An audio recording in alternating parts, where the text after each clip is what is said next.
আজকে থেকে 1450 বছর আগে নবী মুহাম্মদ সাল্লাল্লাহু আলাইহি ওয়াসাল্লাম একদিন মসজিদে বসেছিলেন। এমত অবস্থায় একজন আগন্তুক মসজিদে প্রবেশ করলেন, যার শরীরে ধবধবে সাদা পোশাক ছিল এবং যার চুলগুলো প্রচন্ড রকম কালো ছিল। তিনি এসে নবী সাল্লাল্লাহু আলাইহি ওয়াসাল্লামের হাঁটুর সাথে হাঁটু লাগিয়ে দিয়ে বসলেন, যাকে মদিনার কোনো মানুষ চিনতে পারছে না। তার দুহাত নবী সাল্লাল্লাহু আলাইহি ওয়াসাল্লামের উরু এর উপরে রাখলেন, রেখে তাকে 4টা প্রশ্ন করলেন। প্রথম প্রশ্ন হচ্ছে, ইয়া মুহাম্মদ সাল্লাল্লাহু আলাইহি ওয়াসাল্লাম, হে মুহাম্মদ সাল্লাল্লাহু আলাইহি ওয়াসাল্লাম, আখবিরনি আনিল ইসলাম, আমাকে ইসলাম সম্পর্কে বলুন। নবী সাল্লাল্লাহু আলাইহি ওয়াসাল্লাম ইসলামের সংজ্ঞা বললেন, ইসলাম হচ্ছে তুমি আল্লাহর সাথে কাউকে শরীক করবে না, শুধুমাত্র আল্লাহর ইবাদত করবে, 5 ওয়াক্ত সালাত কায়েম করবে, নিসাব পরিমাণ সম্পদ হলে যাকাত প্রদান করবে, রমাদান মাসে সওম রাখবে, সামর্থ্য হলে হজ করবে। ইসলাম। তিনি বললেন, সাদাকতা, আপনি সত্য বলেছেন। ওমর রাদিয়াল্লাহু আনহু বলছেন, ফাআজিবনা লাহু ইয়াসআলুহু ওয়া ইউসাদ্দিকুহু, আমরা তার এই স্টেটমেন্টটা শুনে অবাক হলাম যে সে নিজেই প্রশ্ন করছে আবার নিজেই সত্যায়ন করছে। তিনি আবারও প্রশ্ন করলেন, আখবিরনি আনিল ঈমান, হে মুহাম্মদ সাল্লাল্লাহু আলাইহি ওয়াসাল্লাম, আমাকে বলুন ঈমান কাকে বলে।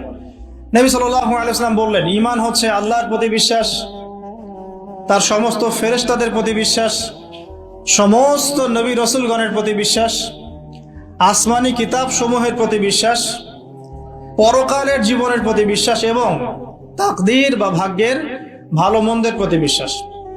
তিনি আবারও বললেন, সাদাকতা, সত্য বলেছেন আপনি।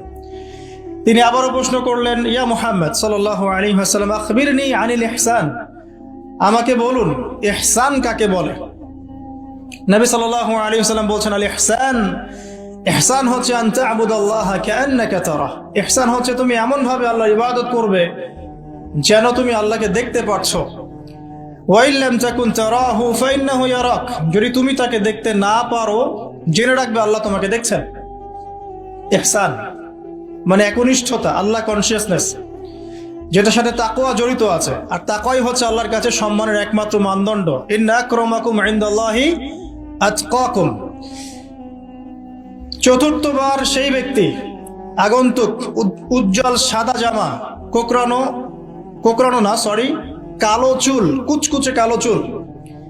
তিনি আবারও জিজ্ঞাসা করছেন, ইয়া মুহাম্মদ আখবিরনি আনিস সাআহ, আমাকে কিয়ামত সম্পর্কে বলুন, কিয়ামত কবে হবে। কি বললেন? কিয়ামত কবে হবে। তাহলে কিয়ামত সম্পর্কে সচেতনতা এটা দ্বীনের একটা অংশ, যেহেতু এখানে দ্বীনের বেসিক প্রশ্নগুলো করা হচ্ছে। এখানে নবী সাল্লাল্লাহু আলাইহি ওয়াসাল্লাম বলছেন, মাল মাসউলু আনহা বিআ'লাম মিনাস সাইল, এ বিষয়ে প্রশ্নকারী এবং উত্তরদাতা উভয়ের জ্ঞানী সমান। প্রশ্নকারীর চেয়ে উত্তরদাতা বেশি জানে না, মানে এক্স্যাক্টলি কোন ডেটে, কোন সালে, কখন কিয়ামত হবে কেউ বলতে পারে না। কেউ পারবে? এবারে প্রশ্নকারী থেমে যাচ্ছেন না, তিনি আবারও প্রশ্ন করছেন, ফাখবিরনি আন আমারাতিহা, তাহলে আমাকে কিয়ামতের কিছু সাইন্স এবং নিদর্শন বলুন। কিয়ামত কবে হবে এক্স্যাক্টলি আমরা বলতে পারছি না, কিন্তু আমাকে কিছু নিদর্শন বলে দিন। নবী মুহাম্মদ সাল্লাল্লাহু আলাইহি ওয়াসাল্লাম এবার 2টো নিদর্শন বলছেন, মাত্র 2টো। লক্ষণীয় বিষয় হচ্ছে যে নবী সাল্লাল্লাহু আলাইহি ওয়াসাল্লাম সারা জীবনে কিয়ামতের শত শত নিদর্শন বলেছেন, তিনি এই হাদিসে মাত্র 2টো বলেই শেষ করে দিলেন। 2টোর মধ্যে একটা হচ্ছে, ওয়ান্তারাল উফাতাল উরাতাল আলাতা রিয়াশাই ইয়াতাতাওয়ালুনা ফিল বুনিয়ান ওয়া আনতালিদাল আমাতু রাব্বাতুহা। এই 2টা।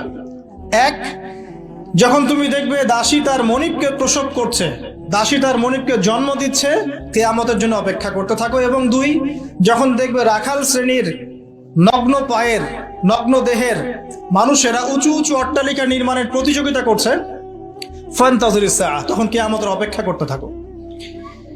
লক্ষণীয় বিষয়, নবী সাল্লাল্লাহু আলাইহি ওয়াসাল্লাম সারা জীবন শত শত আলামত বলেছেন কিয়ামতের, কিন্তু এখানে মাত্র 2টো। এরপরে এই ব্যক্তি চলে গেলেন। ওমর রাদিয়াল্লাহু আনহু বলেন, ফালাবিসনা মালিয়ান, আমরা খুব নিশ্চুপ হয়ে বসে থাকলাম। এরপরে রাসূল সাল্লাল্লাহু আলাইহি ওয়াসাল্লাম বলছেন, ইয়া ওমর, হে ওমর, আতাদরি মানিস সাইল, তুমি কি জানো এই ব্যক্তি কে ছিল প্রশ্নকারী? ওমর ইবনে খাত্তাব তিনি বলছেন, আল্লাহু ওয়া রাসূলুহু আ'লাম, আল্লাহ এবং তার রাসূল ভালো জানেন, আমরা জানি না।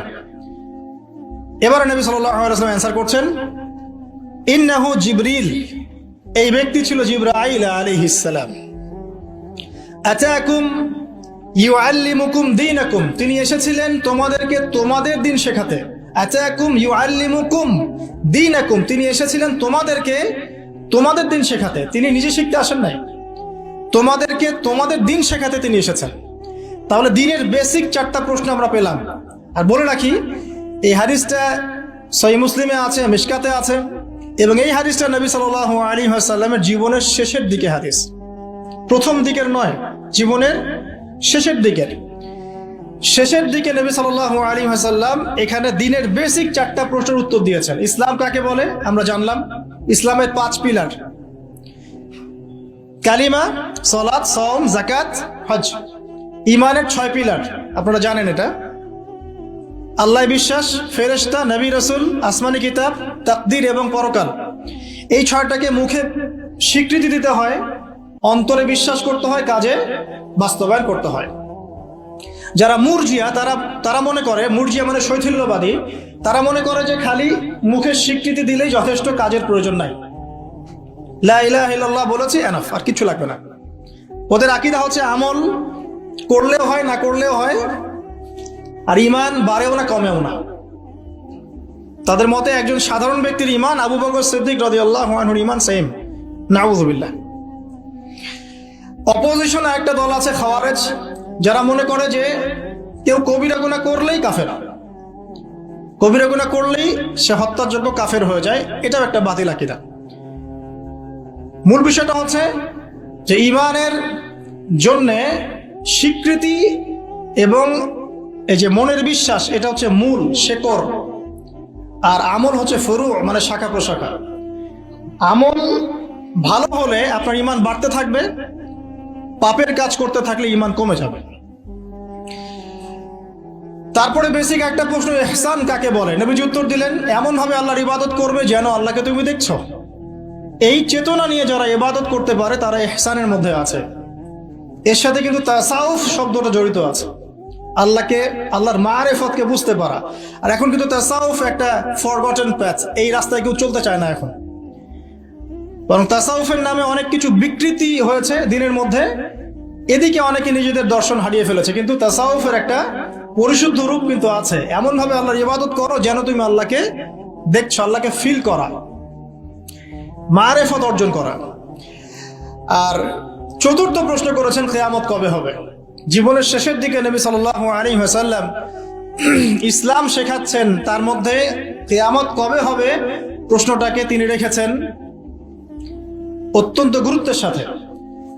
কারণ তিনি বলছেন, আমি জানি না কবে কিয়ামত হবে। প্রশ্নকারী উত্তরদাতার জ্ঞান সমান। আবার প্রশ্ন করা হচ্ছে, তাহলে আমাকে জানাই দেন আলামত কি কি। তার মানে বুঝতে পারলাম যে আমরা যারা 1450 বছর পর হাদিসটা শুনছি, তাদের কিয়ামত সম্পর্কে সচেতন থাকা উচিত কিছুটা। এটা 1450 বছর আগের হাদিস, তখন তারা এগুলো সম্পর্কে সচেতন ছিলেন।